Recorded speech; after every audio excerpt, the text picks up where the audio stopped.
Hello, I'm Charlie and I'll be going over question 3 of the midterm. So first off, we have a magnitude plot here of a single op amp, and I know that because there is only one pole at 10 to the power of 6. And this pole exists right here where the constant gain of 80 dB drops off at a linear rate of minus 20 dB per decade. And this op amp currently has no feedback. So what we can do is, based off this magnitude plot, we can provide feedback by cascading circuits to alter this gain or this trend. So for one, we know for a fact that we can't go beyond this line here. So we can't add any frequencies. We can't add possible frequencies that didn't exist in the previous op amp, but we can cascade them in a way that we could have a gain that exceeds the 80 dB. So we could have one like up here, but it can't go past this. So that works, but that doesn't work. And another way we can do it is provide feedback in the gain so that maybe we drop the initial gain, but we lengthen the feedback of our signal. So here, we had a previous pole at the power of 10 to the 6, but now we have another pole here, or a new pole at 10 to the 8th. And so what this can tell us is, based off these two poles, or another name of saying these two poles, another way of saying it is the corner frequencies, or the FC. So I'll give each of them an FC. So this one would be FC2 and this would be FC1 for the old and the new.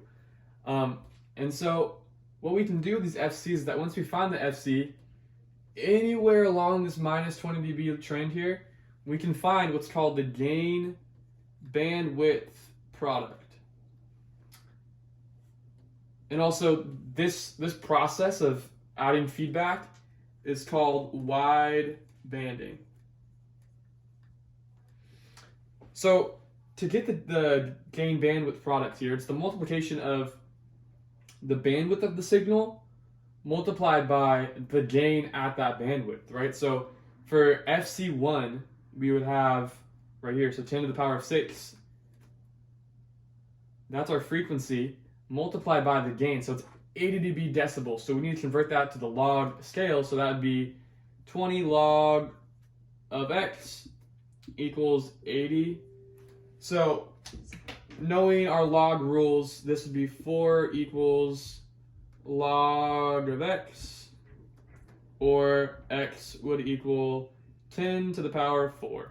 So this would be 10 to the power of 6 multiplied by 10 to the power of 4 equals 10 to the 10, right? And so what this can tell us is that our new bandwidth, where we added feedback, should be the exact same. So that would be our FC2 value. So that would be 10 to the power of the 8th multiplied by the gain, which, following this kind of same rule here, that should be 10 to the power of 2, right, for 40 dB.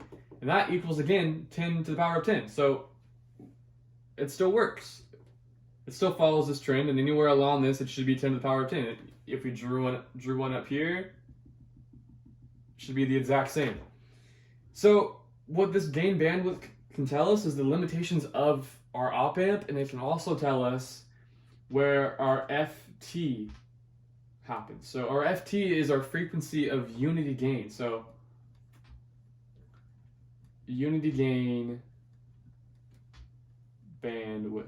So in order to get this, since we know our gain bandwidth product, that's 10 to the power of 10, equals 1, where the unity gain is, right? So gain of 1, multiplied by our FT, which is just equal to our gain bandwidth product.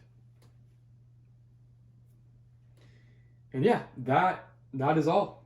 We talked about wide banding, our gain bandwidth product, our corner frequencies, and our unity gain bandwidth.